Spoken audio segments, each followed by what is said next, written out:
Okay, so today for our dinner, we're gonna be making some tacos. And let's see. I sprayed my pan with a little bit of olive oil, which I know a lot of people don't do that, but I feel like for the most part, that's helpful. From getting, even though the ground beef has a lot of fat in it, I usually like to do that regardless. We have a pound of ground beef. Okay. And now we're just going to brown this all up. See how that all comes out.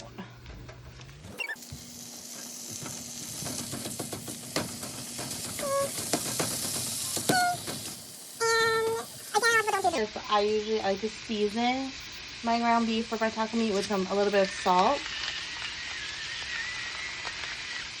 and some pepper.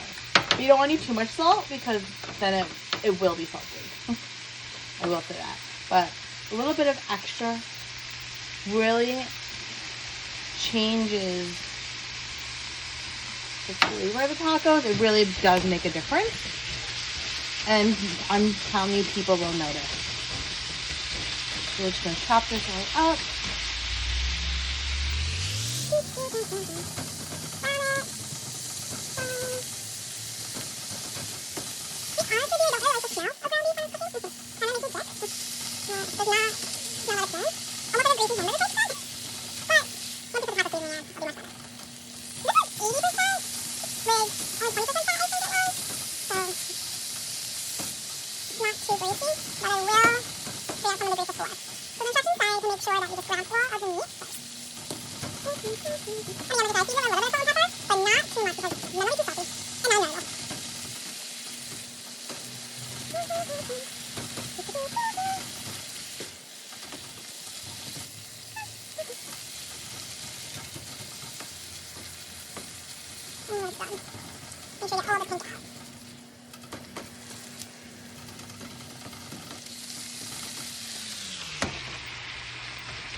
Almost there.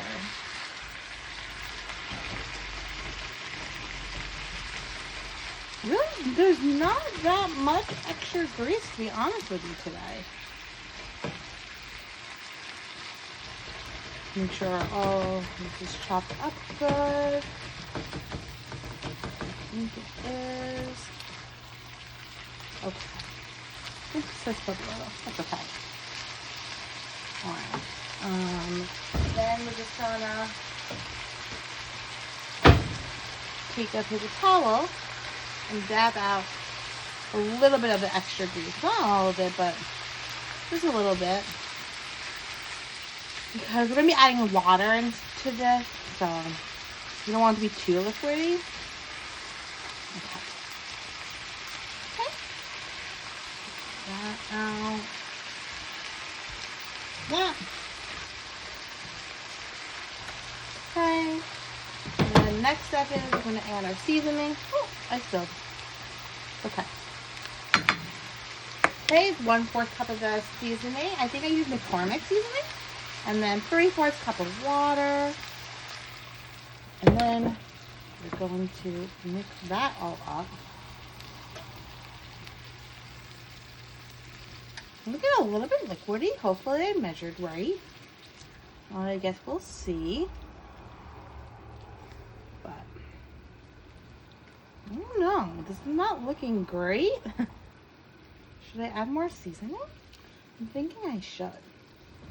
Oh no, I don't want my tacos to be bland. But we're gonna let it simmer. Let all that extra liquid like basically evaporate. I think I'm gonna add a little bit more seasoning. I don't know. This doesn't look right. And like I said, I don't want my tacos to be bland. So can't even get it out. Doesn't even want to come out. Do you think if I do it from the big side? Hopefully. Oh, that's alright. Hopefully that wasn't too much. I don't know. I feel like that I should take a little out. Think I can take some out? Huh. I think I'll scoop a little bit out. Okay. So let me mix that in. Okay. We'll let this simmer for about like 5 minutes, and then we will come back. Alexa, 5-minute timer. Timer started.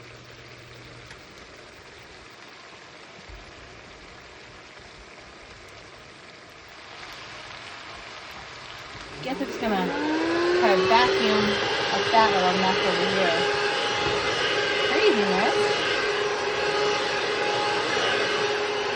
I'm going to lower this heat a little bit. Much better. So if you look here, things it came out pretty good. All the water basically evaporated, and the rest was just our meat. Slice up over. There we go. Alright, I'm gonna finish just getting on the topping tray and then we can eat. Okay, so now I'm gonna chop an onion. I don't know about anyone else, but when I chop onions, my eyes hurt so bad. And I actually, when I was reading a Frida McFadden book, found out that they suggested that if you light a candle while chopping an onion, that the smoke will theoretically take all of the onion that's in the air into that candle. And this candle is one that it looks like it would be scented, but it's actually not scented anymore because I used one of those candle warmers that doesn't make the wax disappear, but it made all the fragrance go out. So, oh, my candle went out. Oh no. Let me see if I can fix that. I think the wick is like bent. Hopefully that helps. Let's try to light it again before, and then, like I said, it makes a big difference. Or it could be because I have a fan on. We'll see. So, anyway, we're gonna chop our onion. So like I said, I highly suggest lighting a candle before chopping the onion. And if we just go our little thing down. I also saw a head check that they said don't cut off the ends of the onion, but I don't know if that actually works or not, so I'm cutting the end off. It makes it too hard not to.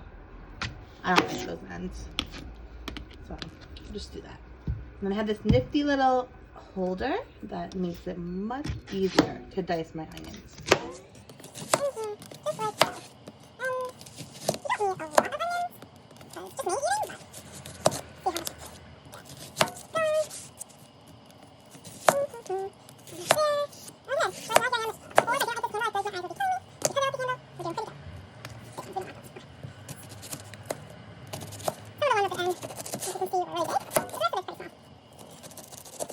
Almost done. Okay. All done. And then, look at that. Onion is chopped. So I am trying to eat lower carb. So I got these Carb Advantage taco shells. I've never had them before, but I'm going to try them out. So I have these, and then I also have the lower carb tortillas. That's my other option. The carb balance ones. So we'll see. Wow, they're a little bit broken. Hopefully I can still eat them. Maybe I'll have to just make a taco salad with them on top. I don't know. We'll see. Okay, so we have this little tortilla thing that we put the soft ones right inside to microwave to warm up. So we're gonna microwave a couple of those. I found a couple of the regular shells that are still good that I have to put in the microwave to warm up. And then let's see, I'll give you how many carbs are in these. That way we know. Because like I said, I'm trying to do a lower carb meals. Hopefully. We'll see.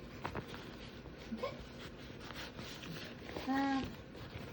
So we're gonna come over here. And then we're just follow this to the microwave. Oh no, hopefully my microwave's not too dirty. Just don't look in the inside. Oh, it's not that bad. Okay. Put that in for a minute and we'll let that go. Well, that was a failure. I burnt that taco shell and I put it in the microwave. I did not even know that was possible, but we're gonna eat anyway. I'll still let you know how it is. Okay? Okay, now we're just gonna assemble. Sorry, I feel like it's gonna melt my plate, actually. Let me see.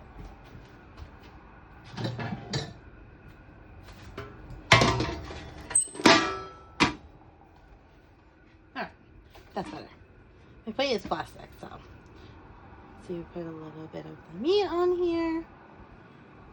Okay, a little bit more. And then my toppings of choice today. Really what I had in the fridge.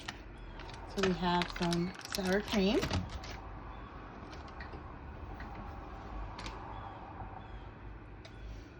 I should have got the one that's like the squeezy one, because normally it's easier, but it's fine. Okay, that, and more. And my burnt taco, a little bit messy. Okay. That. And then we have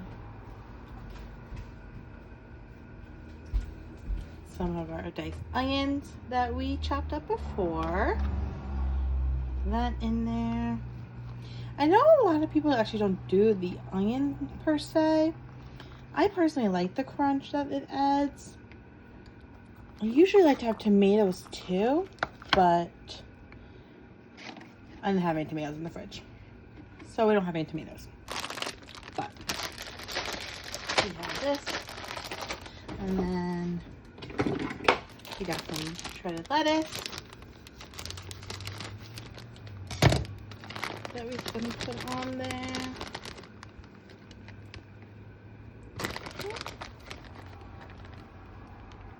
Oh, I made a mess. It's okay. Wish I had a dog sometimes so the dog would clean it, but that's alright. And then some cheese. Just some regular Mexican style cheese.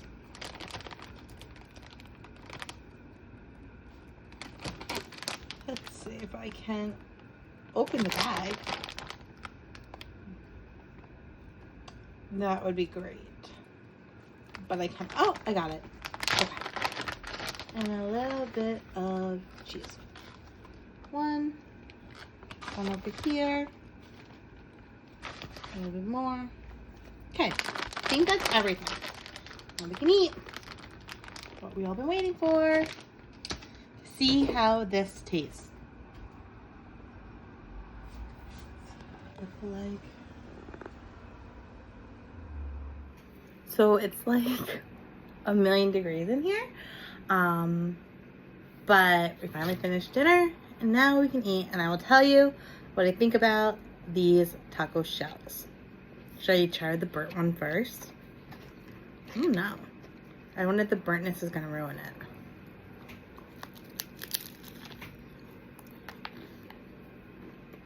It does not have a crunch like a regular taco shell. And I don't know if it's because it's low carb or because I cooked it wrong. But it's okay. The hot part's crunchier. I wonder if they're just stale from being so hot in the kitchen. Anyhow. Yes. No napkin. And this is the shell. Well, because my camera is the wrong way, but I'll just read it to you. So basically, for 2 shells, it's only 90 calories, and there's 17 carbs. However, 11 grams of dietary fiber. So if you subtract that, That's only 6 grams of net carbs. And then there's no added sugar. So it's not bad. They have avocado on their taco. I'm kind of jealous. I should have got avocado maybe next time. But it's pretty good. And then, so that's for 2. So each taco is 3 net carbs. And then for the balance, this one tortilla is 70 calories, 19 total carbs, but 17 carbs of fiber. So 19 minus 17 is 2 carbs? 2 net carbs for 1 tortilla. So, it's not bad. And then I highly recommend getting one of these tortilla things, because you microwave the little thing right inside, and then the pouch keeps it warm until you're ready to use it. Alright. If you have any questions, let me know. Bye!